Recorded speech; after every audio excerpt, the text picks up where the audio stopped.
you guys, this is Annie Grace. Let me know if you're there. How is everybody doing? Good to see you on a Saturday.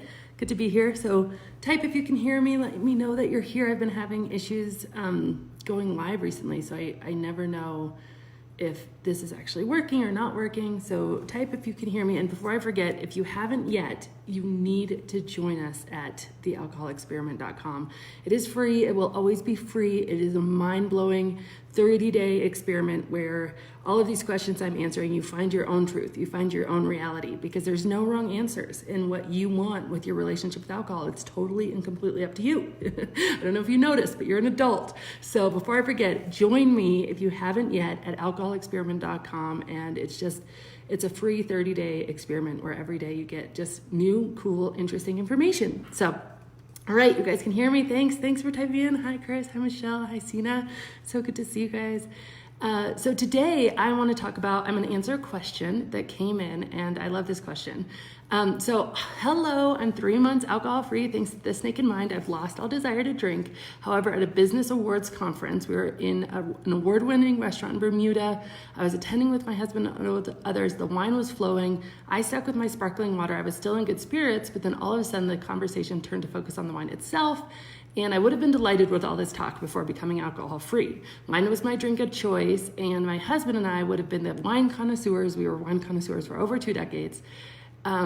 But now I'm alcohol free, and it just kept going and getting worse and worse. At some point, somebody said they owned a winery, and it just felt to me very, very uncomfortable because I wasn't drinking. It almost felt like a roast. And I thought that the part of me that desired wine was gone, but during this conversation, everything just hit a nerve. I didn't feel a craving. I didn't even think of taking a sip. The desire was gone, but hearing all that romanticized talk about wine and winery and regions and tastes and complexities really stirred something inside me that made me angry and sad and conflicted. So my question is, what's your opinion on the whole food and wine foodie culture? I've always appreciated the beauty and romantic natures of the wineries themselves. How do you deal with this romanticism in the wine culture? And how do I deal with specifically a situation like when I'm conflicted? So this is such a good question. So I'm gonna approach this from a few different ways. And if you're just joining, hi, welcome. Let me know you're here. It's so good to see you.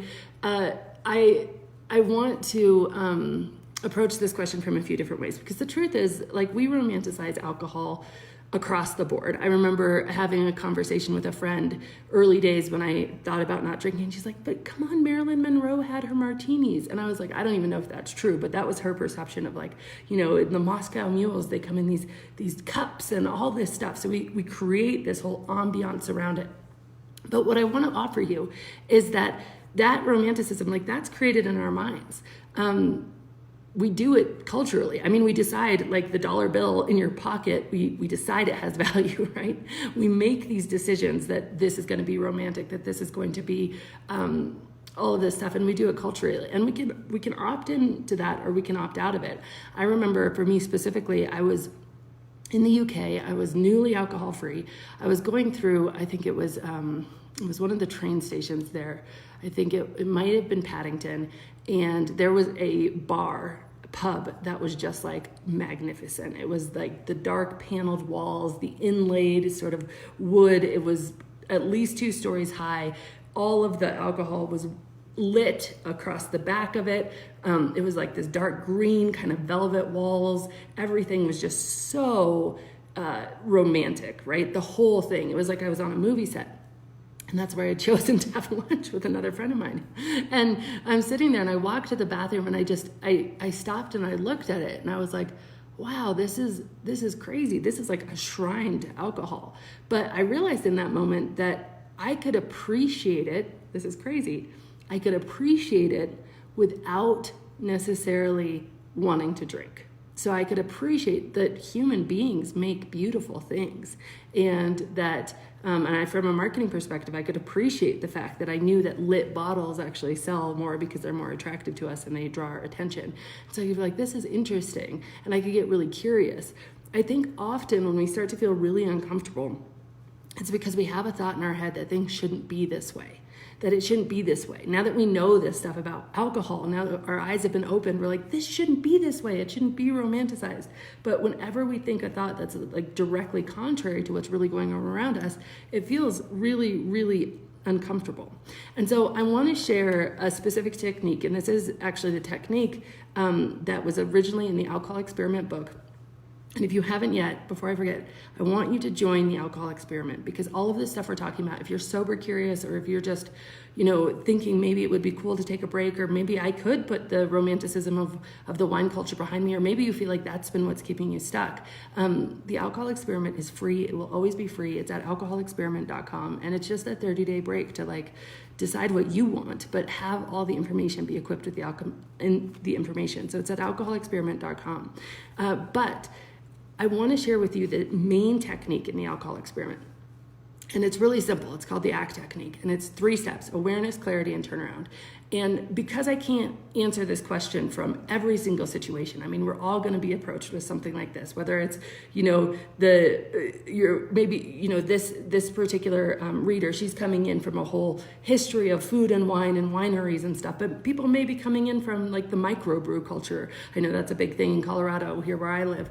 Or they may be coming in from just like the whiskey and pipes, tobacco sort of culture, or like there's so many different kind of personas and cultures that we've gotten attached to that we put around alcohol. So I want to offer you this technique because I just feel like it's so effective to look at the thoughts, because you hear these thoughts in your head like, we shouldn't romanticize wine. Okay, that's the thought that we're going to use. And we're going to hear this thought and we're going to pick a new thought. So the ACT technique is 3 steps: awareness, clarity, and turnaround.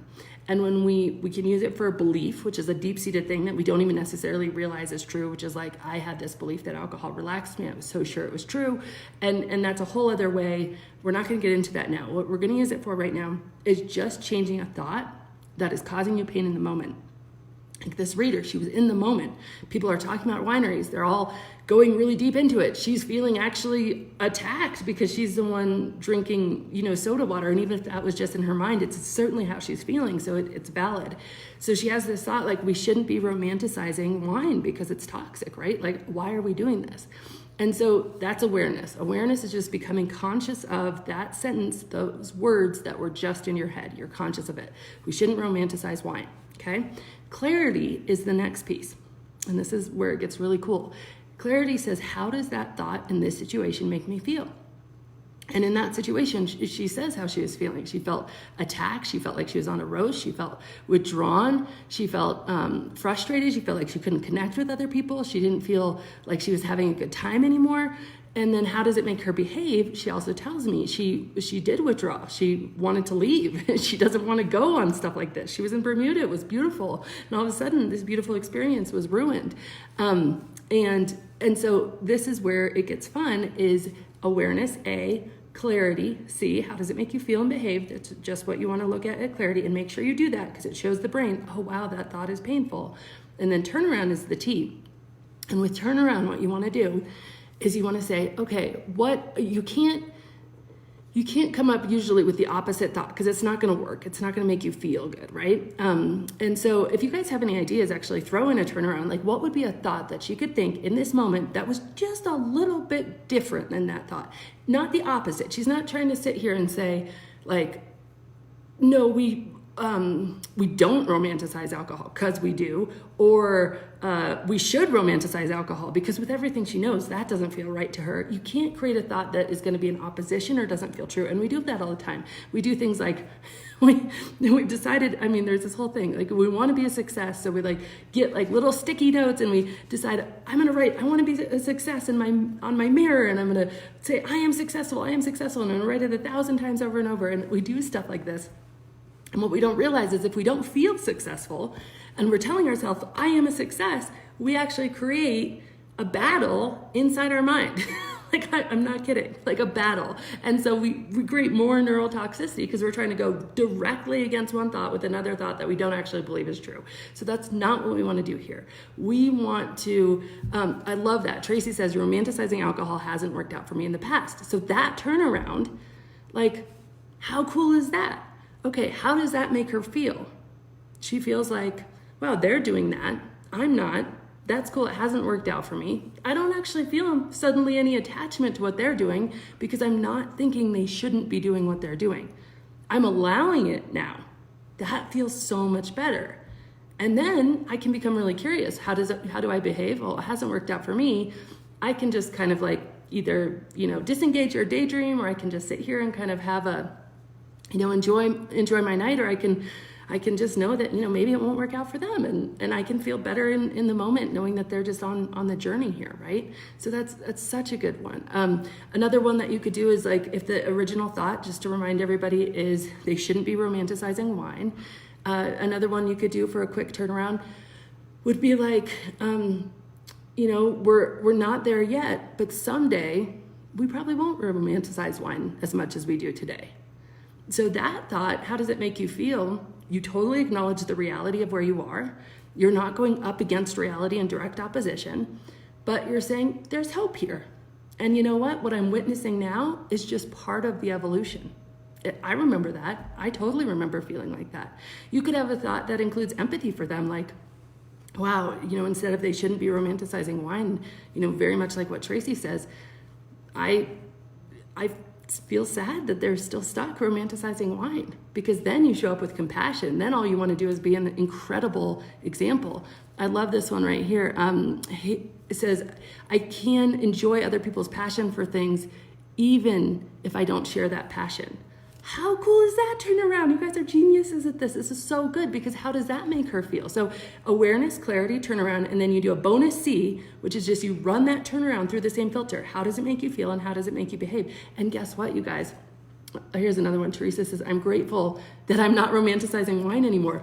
What? That's so good. How does that make you feel? So grateful. How does it make you behave? You're just enjoying your night, right? Like, that's amazing. That's so good, you guys. And I feel like this, just to let you know, is like, this can be used for anything. I mean, this can be used for me walking into my house and seeing my house just like a total disaster because I have 3 kids and it's just been crazy town. And my thought is like, gosh, nobody cares about cleaning up. They all expect me to do it. Nobody cares but me. And how does that thought make me feel and behave? It makes me feel like nobody cares. It makes me feel in a huff. It makes me feel unseen and unheard and frustrated. And how does it make me behave? I start walking around and picking stuff up and slamming cups into the sink and, all this stuff. Like, what if I had a turnaround for that? And the turnaround that I've chosen is, I walk in the house and it's a total mess. And this is a true one that I did in my life, because I'm a type A, I'm a Virgo. I'm very much into like making it, making things in order. And so the turnaround was like, what would it mean if my house was clean? It would mean my kids are out of the house. And so my turnaround is like, there's going to be plenty of time for a clean house. And today I'm just grateful they're here. Right? Because how does that make me feel? How does that make me behave? So anyway, just to throw that in as a tangent, you can do it for anything. So back to the question, romanticism, we create it in our brain, but the really big problem is not the romanticism of the wine culture and not handling that or not handling that. The problem is actually finding a thought that allows you to coexist with it and still stay true to you. So hopefully the ACT technique has helped you. If you want more of the ACT technique, join me for the free experiment. It's totally free. It's so good, you guys. It's really like life-changing. You're not going to get into any weird subscriptions or anything. It's really free. I explain why on the page, because it's just so important to me to make this information accessible. And so it's at alcoholexperiment.com, and it's always there. It's always free. Tell your friends. And thanks, you guys. Have a great Saturday. We'll talk soon.